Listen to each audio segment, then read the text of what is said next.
بسم اللہ الرحمن الرحیم. 8 احادیث ہم نے پڑھ لی تھیں. آج ہم 9ویں حدیث شروع کریں گے. ٹھیک ہے, تو حدیث نمبر 9 ہے. بسم اللہ الرحمن الرحیم. پہلے ہم سب لوگ محمد صلی اللہ علیہ وسلم کے اوپر درود پڑھ لیں. اللہم صلی علی سیدنا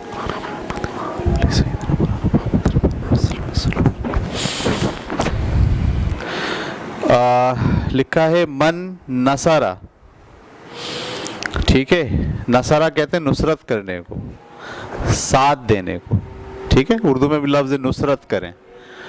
انصار نکلا ہے اس سے. مہاجر وہ لوگ جو باہر سے آئے تھے, اور انصار وہ لوگ جو وہیں پہ جنہوں نے ان کی مدد کی تھی. تو نصر سے مطلب نصرت کرنا. من نصرہ جس کسی نے مدد کی, ٹھیک ہے, قومی ہی اپنی قوم کی, علی غیر الحق غیر الحق پر, ناحق مدد کی. جس کسی نے اپنی قوم کی ناحق مدد کی, فہوا کالبعیر الذی ردا فہوا ینزع بذنبہ. اب یہ جو لفظ ہے نا سارے, یہ سارے ہی عربی میں ہیں. فہوا کالبعیر الذی, الذی جب بھی آئے گا اس کا مطلب ہوتا ہے لوگ. ٹھیک ہے, ردا فہوا ینزع بذنبہ. بذنبہ کا مطلب ہوتا ہے گناہ کو کہتے ہیں بذنبہ. ٹھیک ہے, تو جیسے کوئی اونٹ, اس میں لفظ استعمال ہوا ہے کالبعیر. بعیر کہتے ہیں میرا خیال ہے اونٹ کو. ٹھیک ہے, اس طرح سے یاد رکھیے آپ. الذی ردا فہوا جس نے اونٹ کی دم پکڑی, ینزع بذنبہ اور وہ اس کے پیچھے ہی نیچے گرتا چلا گیا. تو جس شخص نے کسی ناجائز معاملے میں اپنی قوم کی مدد کی, تو اس کی مثال ایسی ہے جیسے کوئی اونٹ کنویں میں گر رہا ہو اور وہ اس کی دم پکڑ کر لٹک جائے, تو خود بھی اس میں گر جائے گا.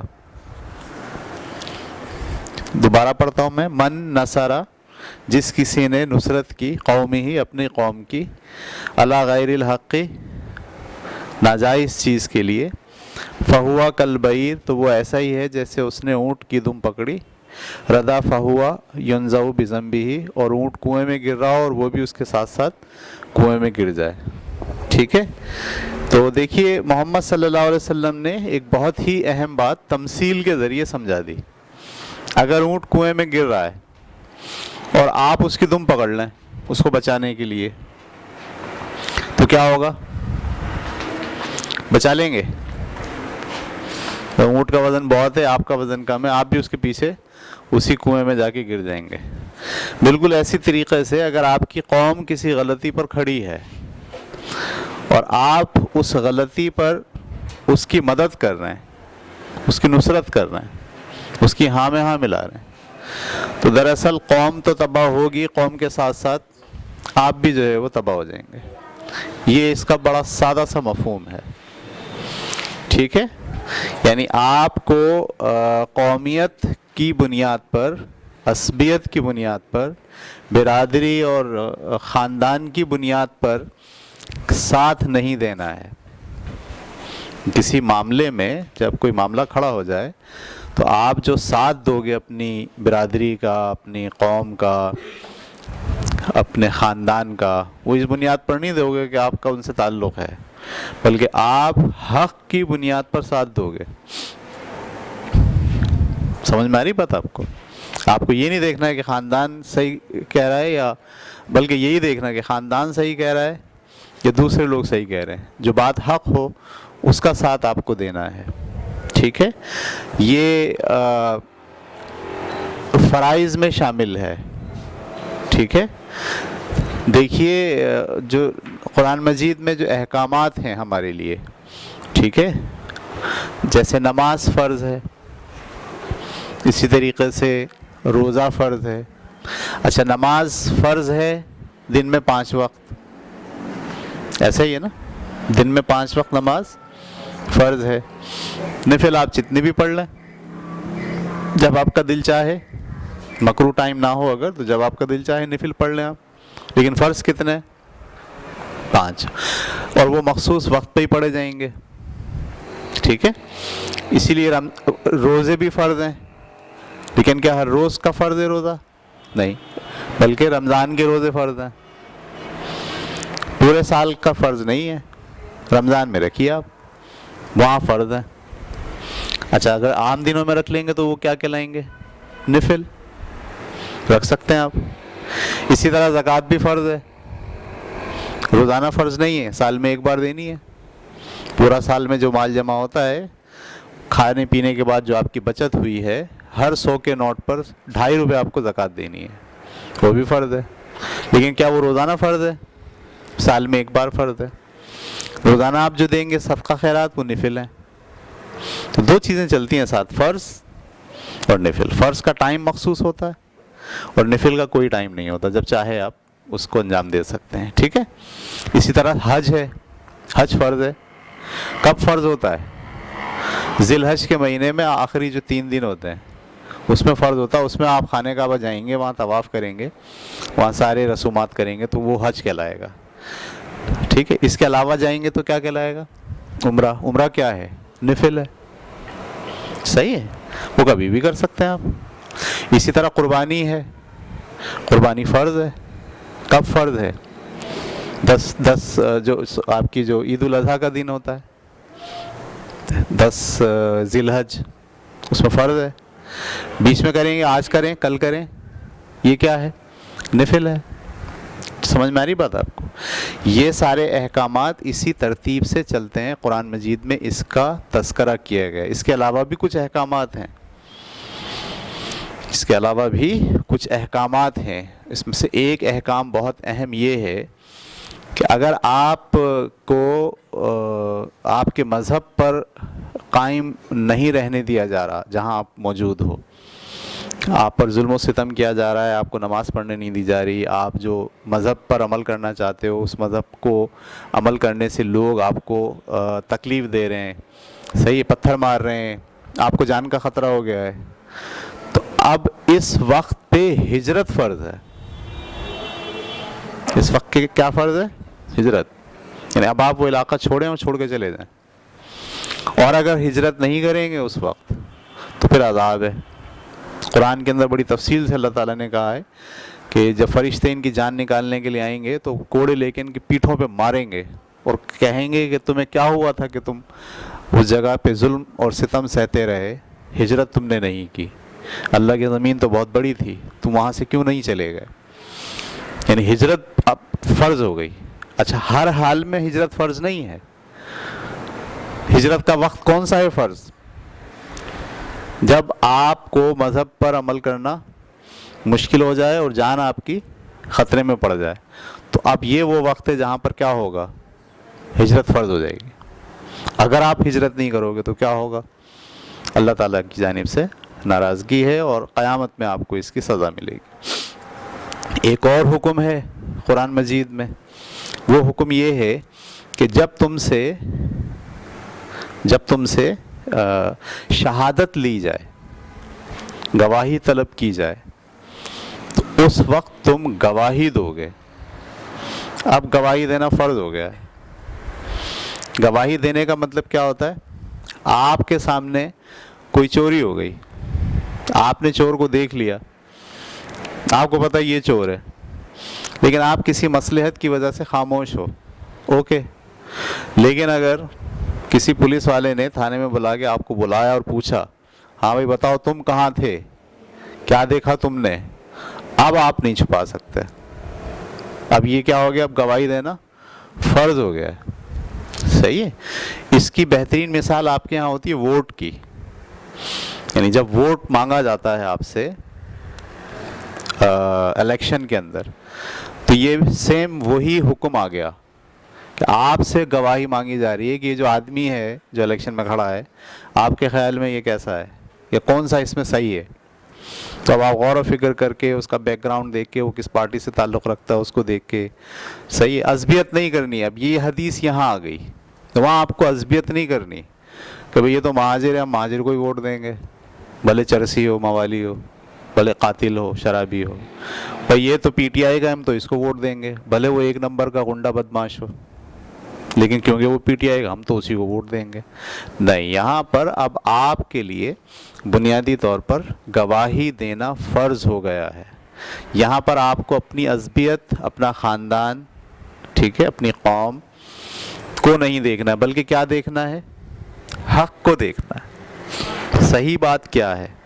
جو صحیح بات آپ کو لگ رہی ہو, ٹھیک ہے, اپنے خاندان سے جدا ہو کر, اپنی قوم سے ہٹ کر, اور اپنے جو پریشر ہوتا ہے گواہی دینے میں اس سے آپ بالا تر ہو کر صرف حق کے لیے, جو آپ کو حق دکھائی دیتا ہو اس کے لیے آپ کو گواہی دینا آپ پر فرض ہو جاتا ہے. اگر ایسے میں آپ نے گواہی نہیں دی تو یہ جواب دہی ہے, یہ گناہ ہے.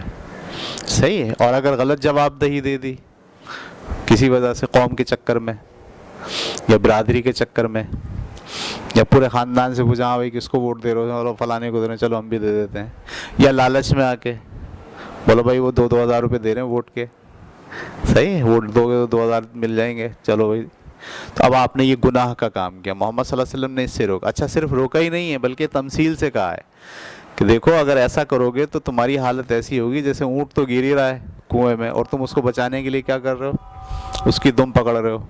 تو تم یہ سمجھ رہے ہو کہ تم اسے بچا لو گے, ایسا نہیں ہے, تم بھی اس کے ساتھ اسی کنویں میں جا کے گر جاؤ گے. ہمارے ہاں اسی وجہ سے تو مسئلہ آتا ہے کہ ہم جب الیکشن کا وقت آتا ہے, ووٹ کا وقت آتا ہے, جب ہم سے گواہی مانگی جاتی ہے تو گواہی میں ہم اونٹ کی دم پکڑ لیتے ہیں.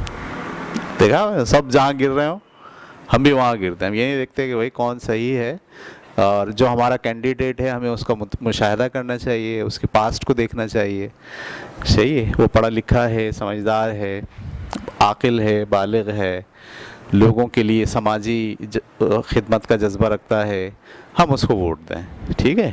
ایسا آدمی جو صرف سیاسی پارٹی کا نمائندہ ہے, عمران خان اس کے پیچھے کھڑا ہے, تحریک انصاف کا جو ہے وہ ہے زبردست آدمی, لیکن ہے وہ چور, مثال ہے وہ بدماش, صحیح ہے, اس کے اوپر کیس بھی چل رہے ہوں, پتہ چلا اس نے کسی کو قتل بھی کیا ہوا, لیکن ہم اس کو ووٹ صرف کس لیے دے رہے ہیں کہ بھئی وہ عمران خان کا آدمی ہے. تو یہ رویہ مناسب نہیں ہے. اس رویے سے محمد صلی اللہ علیہ وسلم نے اس حدیث میں ہمیں روکا ہے کہ جب بھی آپ کے سامنے دو راستے آ جائیں, ایک حق یا گواہی کی بات کی جائے, تو آپ کو نہ خاندان دیکھنا ہے, نہ برادری دیکھنی ہے, اور نہ ہی اپنی قوم دیکھنی ہے. حتیٰ کہ یہ بھی نہیں دیکھنا کہ یہ مسلمان ہیں.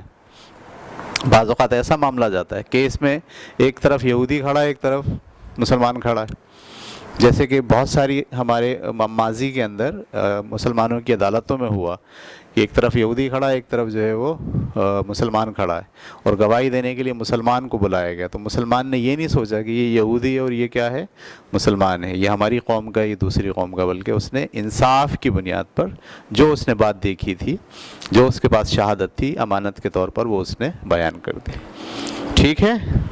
تو یہ والی حدیث سمجھ میں آ گئی آپ کو؟ یہ قرآن کا حکم ہے, فرض ہے یہ. جیسے نماز فرض, روزہ فرض, زکوٰۃ فرض, ایسے ہی میں نے ایک چیز اور بتائی آپ کو, ہجرت فرض.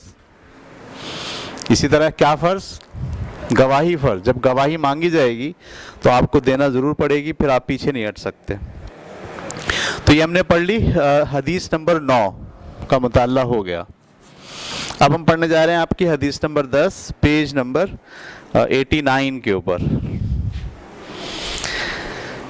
بسم اللہ الرحمن الرحیم. انا اکمل المؤمنین, اکمل کہتے ہیں کامل کو. لفظ اکمل اردو ہی کا لفظ ہے, کامل. المؤمنین, کامل مومن وہ ہے ایماناً, مومن کا ایمان کامل اس وقت ہوتا ہے احسنہم خلقاً, جب اس کے اخلاق احسن ہو, وہ اخلاق کے لحاظ سے سب سے اچھا ہو. مومن کا ایمان کامل اس وقت ہوتا ہے جب اس کے اخلاق سب سے اچھے ہوں. ٹھیک ہے. یہ بات تو آپ سمجھ لیجئے، میں نے پچھلی دفعہ ایمان سے متعلق بات بتائی تھی کہ صرف کلمہ پڑھنے سے تو پودا لگنا شروع ہو جاتا ہے، بیج پڑ جاتا ہے، لیکن اب اس میں سے پودا نکلنا، اس کو درخت بنانا اور اس کے پھل حاصل کرنا، یہ پھر ساری زندگی انسان اس کی محنت کرتا رہتا ہے۔ یہاں اس حدیث میں کہا ہے کہ وہ درخت کامل اس وقت ہوگا، وہ ایمان کا سایہ دار پھلدار درخت کامل اس وقت ہوگا، مکمل اس وقت ہوگا کہ جب انسان کے اخلاق احسن ہوں گے، اخلاق اچھے ہوں گے، ٹھیک ہے۔ یاد رکھیے محمد صلی اللہ علیہ وسلم باضابطہ یہ کہتے ہیں، فرماتے ہیں کہ مجھے اخلاق کی تکمیل کے لیے بھیجا گیا ہے،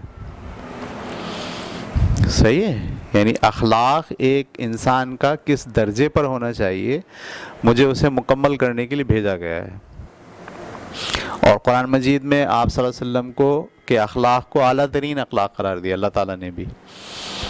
تو دیکھیے، ایک تو آپ کا مذہب کا رخ ہے نماز، روزہ، حج، زکوٰۃ، اس کو آپ کہتے ہیں عبادات، ٹھیک ہے، رسومات، عبادات، رسومات۔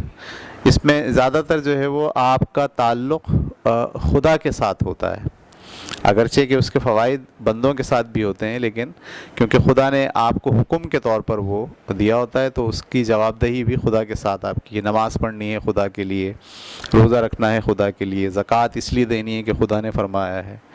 یہ آپ کے عبادات کا رخ ہے، ٹھیک ہے۔